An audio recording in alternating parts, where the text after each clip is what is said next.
Alrighty, so it's 1 o'clock. We can begin whenever you're ready. Thanks, Tiffany. Hi, good afternoon, everyone. My name is Taylor Wren, and I am Well Ahead Louisiana's Tobacco Control and Chronic Disease Prevention Division Manager. Welcome to Well Ahead Louisiana's monthly wellness webinar.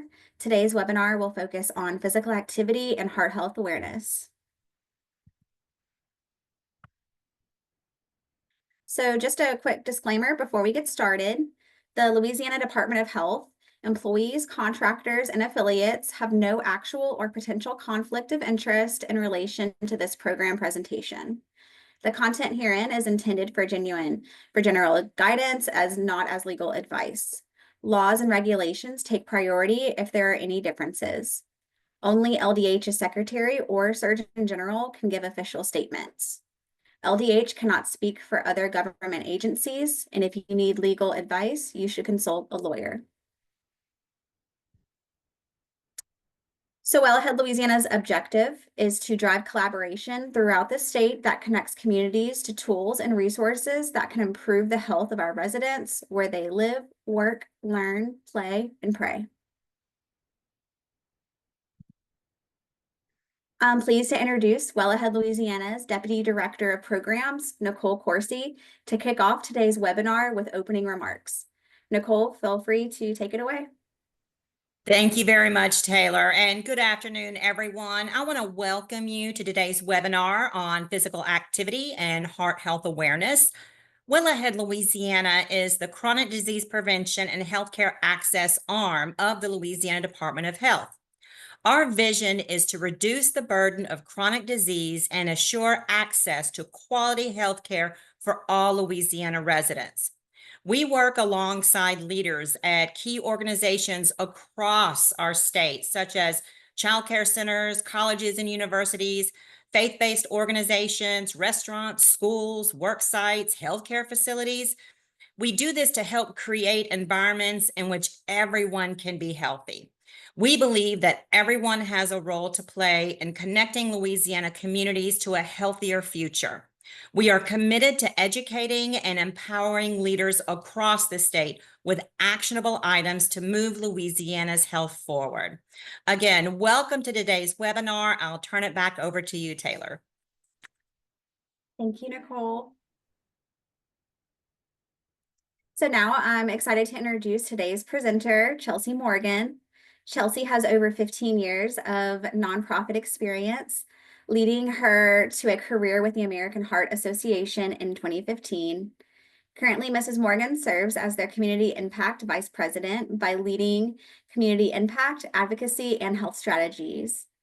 In this role, she provides executive leadership on mission-driven community impact opportunities in collaboration with medical, community, business, and legislative leaders on policy, system, and environmental changes that equitably improve health and healthcare access in the greater New Orleans and throughout Louisiana.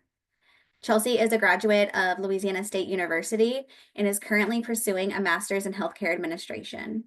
When she is not working or doing schoolwork, you can find Chelsea at Rave Performing Arts Company Dance Studio, where she teaches tap and jazz dance to kids ages 4 to 14. And Chelsea, I will stop screen sharing and pass it over to you to share your screen.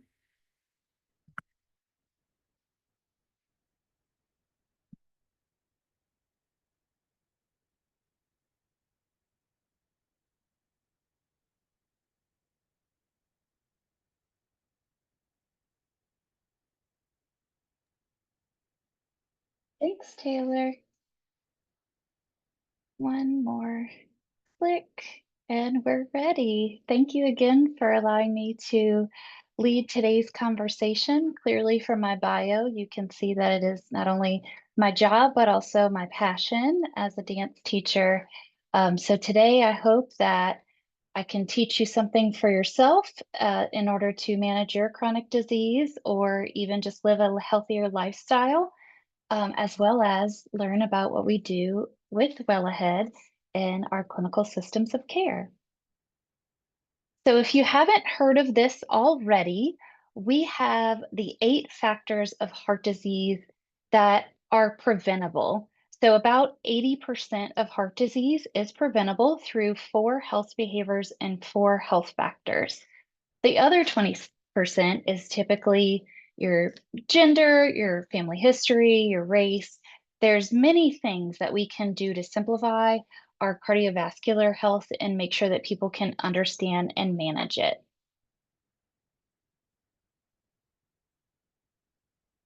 And as mentioned, there's some other things that make pursuing our life's essential 8 a little more difficult, like those social determinants of health. We, of course, have many things that impact our health outcomes, education, access to care, where we live, work, play, and worship, as well as our age, make a difference in how we are able to care for ourselves and our loved ones. This is what drives the American Heart Association's work to address social determinants of health and ensuring that all communities can live as healthy as possible. We, of course, collaborate with community-led organizations and others to develop those sustainable solutions in the intersections of the drivers of health disparities, especially in under-resourced communities. And as we talk about what those 8 health behaviors and factors are, I want to remind everyone that it's really all encompassing your mind, body, and heart connection. There, of course, are factors that can affect one another, but then hopefully that means they can build upon one another in improving our lifestyle choices and changes. So our 4 health factors are things that we can manage. If you don't have it already under control, we want to make sure that your blood pressure is less than 120/80, your blood lipids or your cholesterol are less than 130, that of course you have a healthy weight, and that you are maintaining your blood sugar levels, hopefully without a history of diabetes, but we know that's not the case for many. So how can we help you to manage it? And here are the health behaviors. All of those other factors can become better if we focus on these health behaviors, more manageable if we work on having a healthy diet, ensuring that we get enough physical activity every week, adequate sleep. That was just reviewed within our science research and added as one of these factors. You may have heard of Life's Simple 7. Well, now in the last year or so, we've included sleep to make it Life's Essential 8. And then, of course, not smoking or vaping. And as we talk about physical activity, we want to make sure that you get at least 150 minutes a week of a moderate to low activity. If you are walking your dog every day, you might get your 150 minutes in. You could also do a more rigorous activity. I, of course, count the 75 minutes per week for me when I'm teaching dance.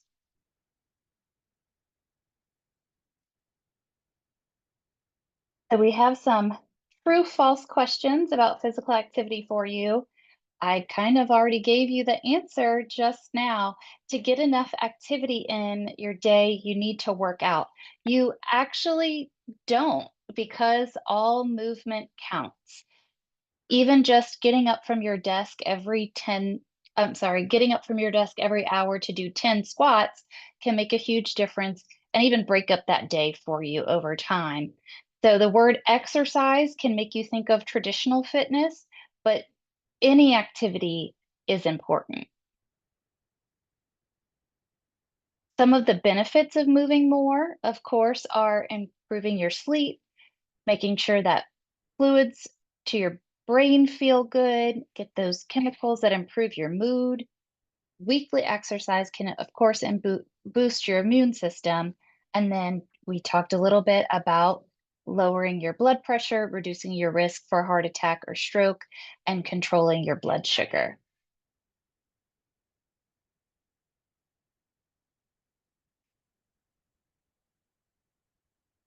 So going back to those key health factors, we want to really make sure that during Heart Month, we touch on managing our blood pressure and how those things are measured in the clinical systems of care.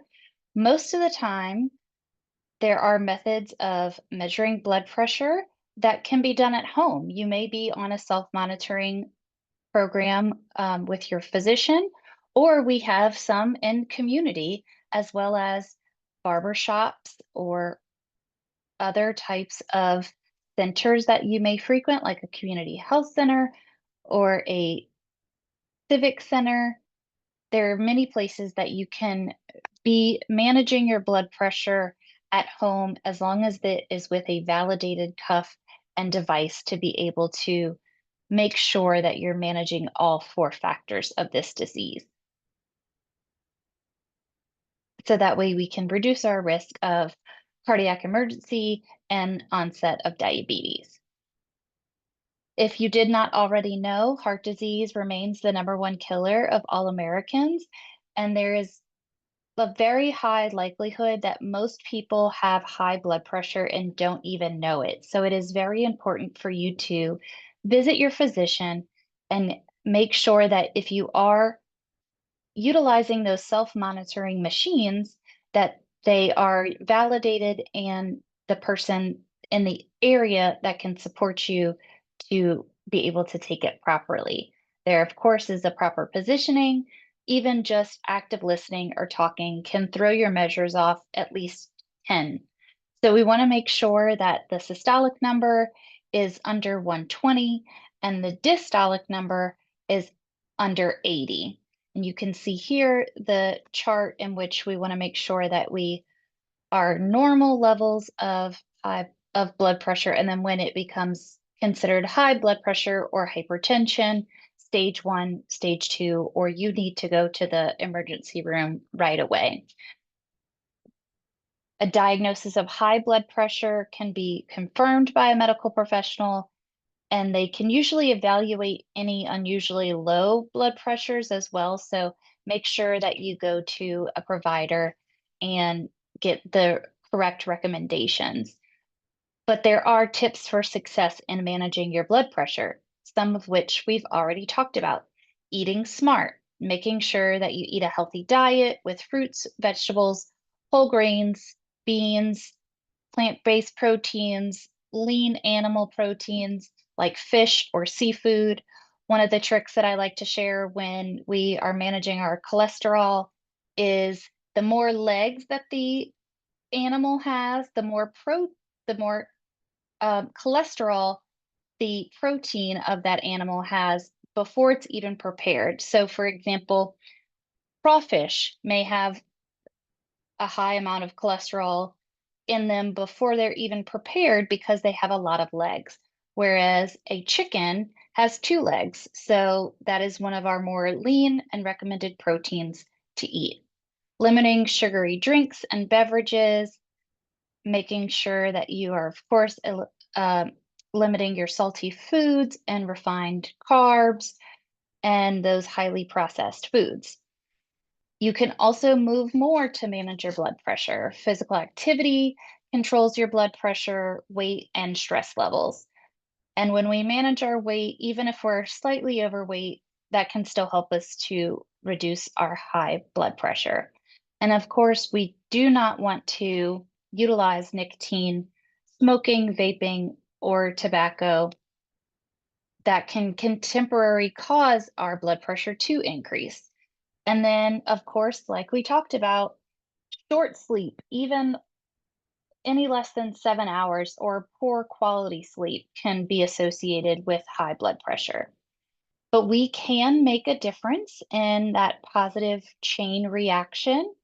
We can try to focus on bettering our sleep, and that may help us lead to healthier food choices. I personally, in my health journey, focused on more color on my plate or more fruits and vegetables that gave me more energy and the ability to take on teaching more dance classes and reducing my weight or managing my weight because of it. So Those simple small tasks can make a huge difference for you as an individual, and you don't have to make any big life changes to get more physical activity in your day. Just adding one more step, parking in your work parking lot further away than normal, taking the stairs instead of the elevator. Little tiny things can really add up to healthier life choices. And if you want to learn more specifically about Life's Essential 8 or even find out your own heart health score, you can go to mlc.heart.org. This is our My Life Check quiz. And I like to remind people that just like when you go to the doctor, of course, it's a test. They ask you questions about your demographics, about your lifestyle choices. As if you're answering incorrectly or not truthfully, you're only lying to yourself. So really try to take this quiz exactly as your lifestyle exists right now, because at the end, it's going to tell you, we think that you should focus more on managing your blood pressure. Here's all the resources that you need to do that. Or managing your weight. Here's some healthy recipes and other actions that you can take to really figure out what your heart health score is between 1 and 10, and how you can focus on one pillar of Life's Essential 8. And then that domino effect will hopefully happen for you and you're taking action. So there is, of course, science-backed tips on our infographics, and then we always encourage you to talk to your medical professional. Knowing your numbers is very important, and getting them on a regular basis is key in managing your health. As we talk more specifically about high blood pressure, I wanted to make sure that we spoke to our work with Well Ahead. Most of our work has been in community and clinical linkages. So we've talked about self-monitoring stations at churches or barbershops. Those are happening with initiatives all over the state. They utilize our education materials and sometimes direct resources to have successful programs. Other ways in which we are working directly with Well Ahead and all healthcare organizations in the state is through our Outpace CBD programs.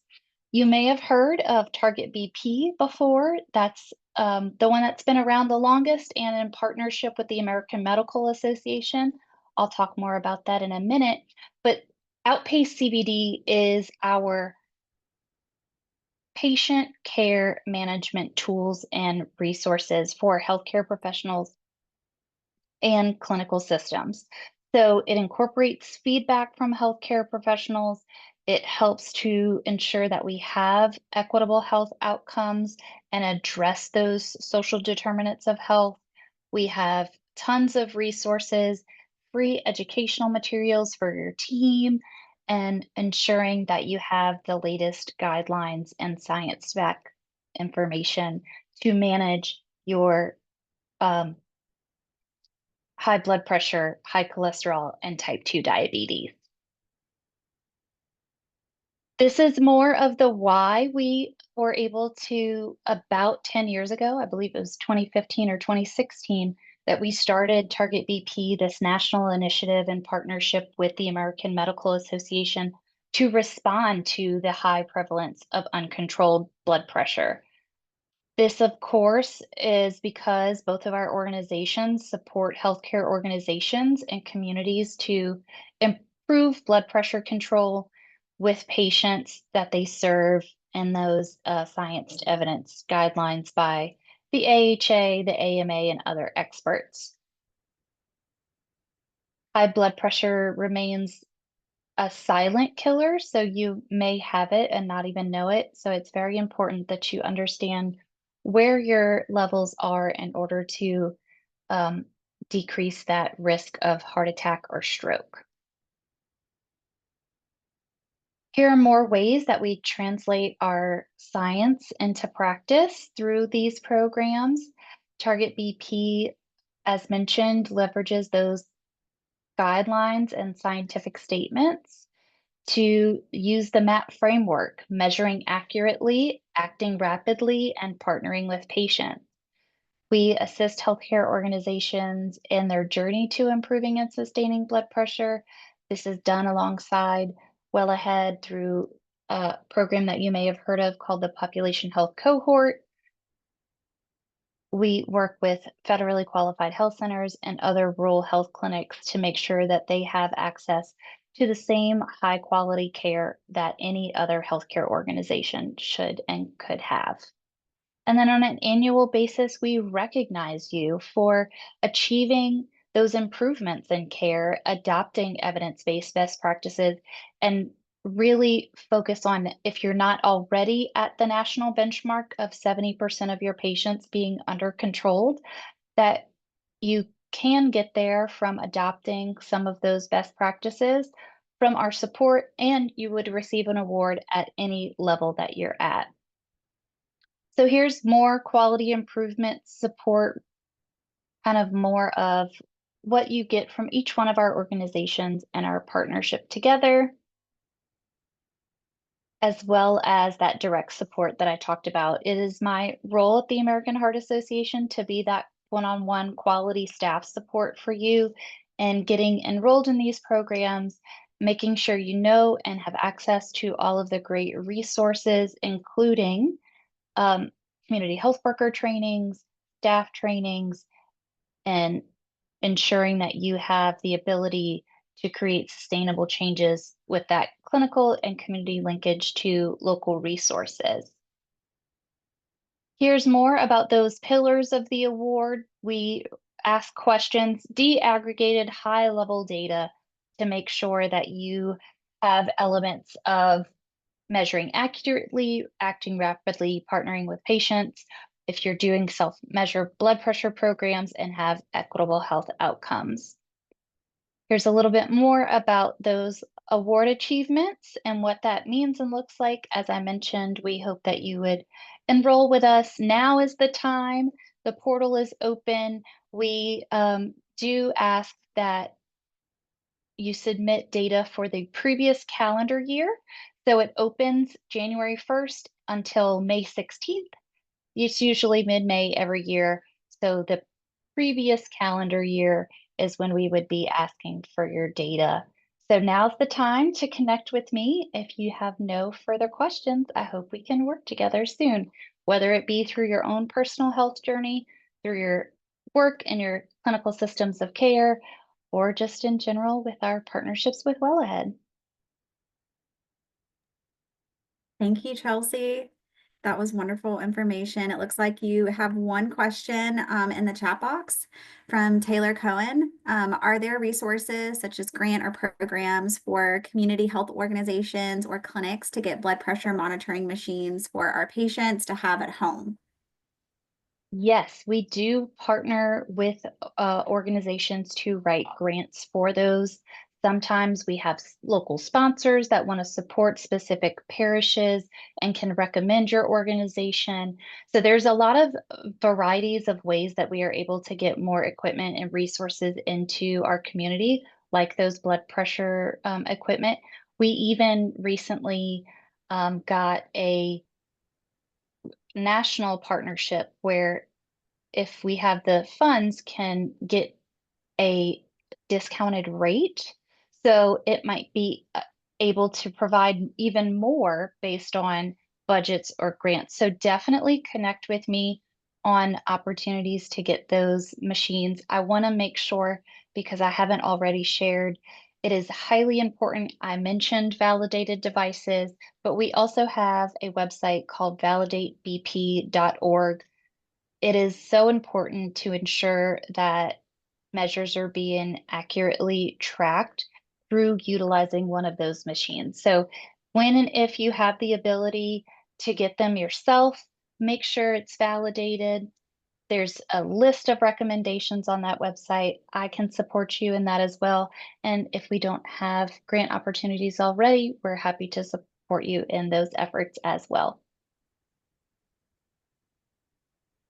Thank you, Chelsea. That was wonderful. And we just wanted to open up this time as our Q&A segment for all medical questions and or even advice. Please, again, consult with your physician. If anybody else has any questions, feel free to drop those questions in the Q&A box, and we'll make sure to catch those as they come through for Chelsea. I'm going to stop sharing now, but I'm here if you need me. Thank you, Chelsea. And then Chelsea, we did have a few questions too that we thought might be really interesting for those who are joining the webinar to hear. So what are some factors that you think are predictive of successful compliance with heart health?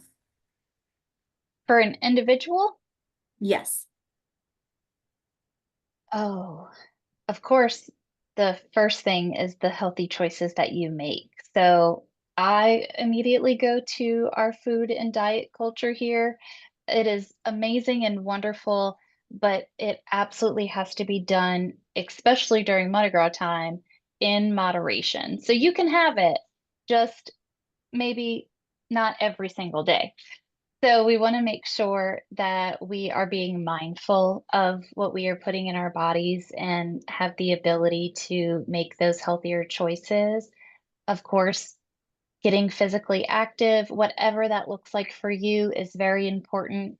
I've worked with um, other colleagues are that call it fitness rocks. So find your fitness, whatever works for you. Some people enjoy tennis, more rigorous things like the trends in pickleball, but want to make sure that you do what is easiest and most accessible for you. So you don't have to purchase weights to do uh, lifting of any kind of strengthening. You can use cans or 2 liters or your milk carton. Like there is things in your home that make it very easy and accessible. Tons of free resources on YouTube that you can utilize to get active, and highly recommend you figuring out what works for you to stay active and get those 150 minutes each week. Great, thank you. So another question we have is, can you discuss some of the key health promotion recommendations to improve care, enhance quality of life, and then also prevent heart complications? I would, of course, recommend first knowing your numbers. When I was in my late 20s, this is when I first started with the organization, I was telling everybody to know their numbers, but didn't know them myself. And all the time, because of family history, I did not know that I personally had high blood pressure. So I mentioned earlier that I really focused on fixing it with food, being mindful of what was being put in my body. So you really need to understand where your baseline is, do your My Life Check heart health score, really figure out which direction is best for you to go in. Most of those um, easy and most highly recommended ways of getting connected to programs like self-monitoring blood pressure. Remote patient monitoring is very popular and done in many settings. So your provider might have a program already that you can enroll in based on what you have going on with your own personal health. So it's important to not only connect with your care, but also being able to manage it easily and on a regular basis. So, other things that we help to promote heart health is, of course, making sure that you're measuring it accurately, that you are acting rapidly, as in, if there is a situation, sometimes you might just have white coat syndrome. You might just be stressed out about where you are and need to take 5, 10 minutes or whatever the recommended amount of time is for your setting to take it again and make sure that we're taking the right actions, not only advocating for yourself, but understanding what your provider is sharing with you. And that's when we partner with patients through education, other courses of action that might work for them, referring them to other forms of care. They just might not have as much access to healthy, affordable foods. So there's programs and other supportive initiatives going on in our communities that you may or may not know about, like being able to double your bucks at the farmer's market, or having even just access to a mobile market as opposed to areas that may not have grocery stores easily accessible. So there's so many resources that you can utilize in your own community. You just have to make sure that you are connected to those in your health system or community, and ensuring that you get connected to those. I hope that answered your question. It did. Thank you, Chelsea. One last question before we move on. So I know that you covered this throughout your presentation, but to summarize, what are some of the best ways or tips that you have to help manage heart health and physical activity in a work-related setting? So, of course, before we start anything, we're going to stop smoking if we are already doing so. Don't start if you haven't, but Well Ahead and many of our partners have great resources like the Quit Line that can support you. They make it so easy with text opportunities to not only for adults, but teens. So there's so many great resources around tobacco and vaping, whether it be to not start or to quit yourself. So definitely get connected to those resources if you need them, but want to make sure that you also are getting physically active. So we are getting away from our desk, but it's not for a smoke break. It's for an extra trip just to get outside and be able to go to the car, walk around the parking lot, just remove yourself from this space. Most times, or at least in my office, there is no windows. So it's very easy to get laser focused on what you're doing and not realize how much time has passed. So it's very important for you to get up, hopefully at least once an hour, um, do your 10 squats at your desk, or walk outside and come back in. If you even need to use the restroom, don't use the one right across the hall from you. Go to the next floor and take the stairs. There's such easy ways to get active. Find what works for you in the time frame that you have. You can be very shocked at how easy it is to move more. Thank you, Chelsea. That was great. Okay, so as we near the end of today's webinar, I'm going to pass it back over to our Deputy Director of Programs, Nicole Coursey, to share a few closing remarks. Nicole, feel free to take it away. And thank you all for joining today's wellness webinar. We hope you're leaving with valuable insight and practical tools to enhance your well-being. Now, remember, wellness is a journey. Small, consistent steps can lead to meaningful change. So stay mindful, prioritize self-care, and support one another in this journey. If you have any questions or need further resources, please feel free to reach out. Stay well, stay inspired, and we look forward to seeing you at future sessions. Back to you, Taylor. Thank you, Nicole.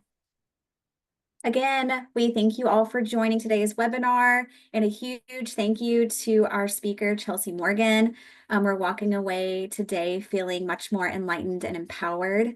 To find out more about Well Ahead and our numerous programs and services that are offered, please visit wellaheadla.com or contact us at wellahead@la.gov. Thank you, everyone. This concludes our webinar today.